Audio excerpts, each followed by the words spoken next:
Joining us now is political analyst Paul Lisnek. Good morning, Paul. Thanks for being with us. Good morning, Robin and Larry. You know, I think we're all reacting to how long these days go in the conventions, and it's just, you wonder if the goal of winning over people who weren't already on board happens during these conventions. How's it been going so far for the Democrats?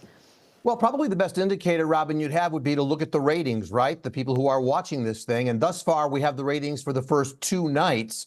And what I can tell you is that the ratings are notably higher for the Democratic convention than they were for the Republican convention. Now, who's watching? I can't answer that question. But it would suggest that it may be people on the fence or perhaps independents who are wondering whether Kamala Harris, who they didn't know that much about, is the person they can support. So if you want to go by the ratings, it looks like they're accomplishing something. The Democrats have had some Republicans speak, and they've co-opted some Republican terms like patriotism and freedom. Can you talk about that and why a lot of blue-collar workers have been moving to Trump in recent years?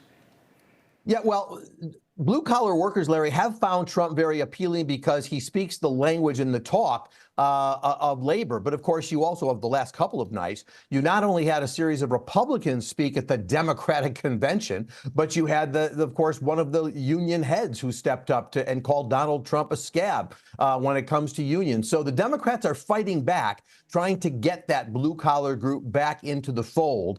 And they're doing it. It was interesting last night that a lot of the attacks were, you didn't hear anything about Donald Trump and crimes and that sort of thing.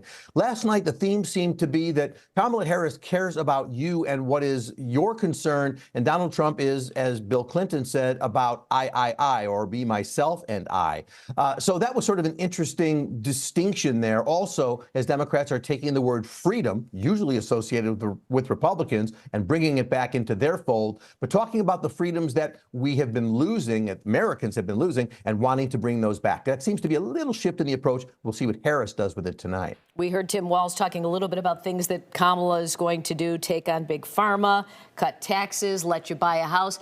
No talk of how any of this will be paid for, and there's no policy page on the website for the campaign. Is that common? This is just a cheerleader time at the convention and we get details later?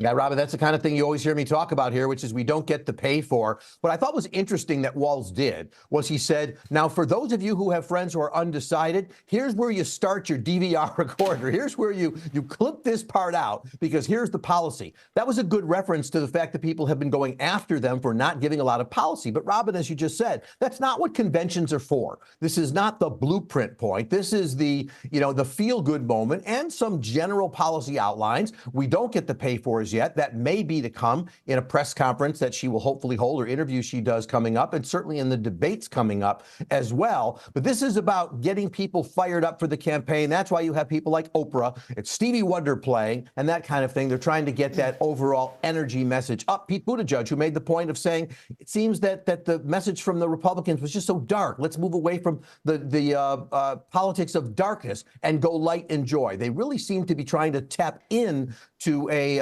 happier America, hoping people will accept that as an approach. Paul, real quick, RFK going to the Trump camp, impact, if any? Yeah, it's being reported that he's going to drop out of the race tomorrow and that he will support Trump. Apparently, he and Trump have been in conversations for quite a while as to whether Trump gives him some kind of position or promise. That remains to be seen. But remember that RFK has been pulling more from Trump than he has been from Harris. And so it helps Trump for him to move along. We'll see how much RFK's popularity has been dwindling over the last period of weeks anyway. We'll see what happens. All right, you can watch Paul every Sunday at 9 a.m. for the Political Report. Thanks for being with us. Thank you, guys. Thanks, Paul.